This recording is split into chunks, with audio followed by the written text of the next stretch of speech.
साताऱ्यामध्ये सकाळपासून सुरू असलेल्या मुसळधार पावसामुळे शिवाजी पार्क परिसरात अनेक ठिकाणी झाडं कोसळली आहेत। यापैकी एक झाड संदीप देशपांडे यांच्या कार्यालयासमोर पडलं।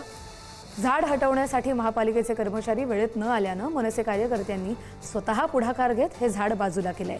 या घटनेनंतर झाडांची वेळेत छाटणी का करण्यात आली नाही असा सवालही उपस्थित झाला आणि याच निमित्तानं मनसे कार्यकर्त्यांशी बातचीत केली आहे। आमचे प्रतिनिधी श्रेयस सावंत यांनी पाहूयात। मुंबईमध्ये सकाळपासून मुसळधार पाऊस पडत आहे। चित्र आता आपल्याला रस्त्यावर पण पाहायला मिळत आहे। झाडं जी आहेत ती पडलेली आहेत, मात्र ही सगळी जुनी झाडं या दादर परिसरात पडलेली आहेत। दादर, माही, माटुंगा या सगळ्या परिसरात मोठ्या प्रमाणात झाडं ही रस्त्यांवर पडले। मात्र एक वेगळी गोष्ट या घडली आहे।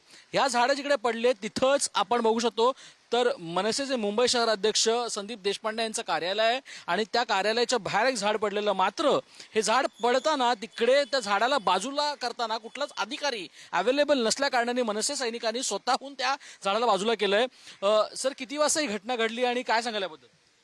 सकाळी 10:45 ही घटना घडलेली। हे फोटो मी अधिकाऱ्यांना जी उत्तरच्या पाठवलेले, त्यांना सांगितलं इकडे पूर्ण रस्ता बंद झालाय, इकडे एक झाड पडलेलं होतं आणि तुम्ही पाहू शकता तिकडे हे अजून तुटून पडलेले। त्या क्रॉसच्या वरती एक मोठी फांदी लटकते।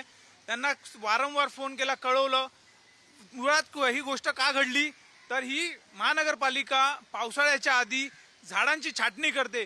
हे तुम्ही पाहू शकता ह्या गल्लीमध्ये रेल लेनमध्ये ह्या रस्त्यावरती कुठेही छाटणी झाली नाहीये। सगळी झाडं, एक तर झाड तुम्ही पाहू शकता ते बघा, झाड भिंतीला घराला तुटून पडलेलं आहे, टेकलंय। आता उद्या उठून कधीतरी ते घरावरती कोसळू शकतं, कोणाच्या तरी जीवाशी खेळू शकतात।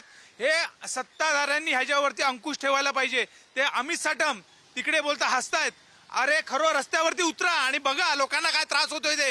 ह्यांना उलट मी बोलतो ना, खाली डोकं वर पाय करून हे अमित साटमला फिरवलं पाहिजे, त्या झाडांना इकडे लटकवून ठेवलं पाहिजे, त्यावेळेला कळेल ह्यांना।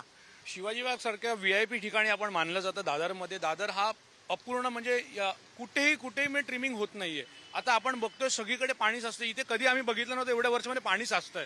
आता इकडे पूर्ण ट्रिमिंग नाही। इकडे ह्या गल्लीमध्ये 6 झाडं पडले। DS बाबरेकर मार्ग आहे, इकडे 6 झाडं पडले। त्याच्यामध्ये जीवितहानी होता वाचली। 2 महिला चालल्या होत्या, त्यांच्या अंगावरती झाड पडणार होतं।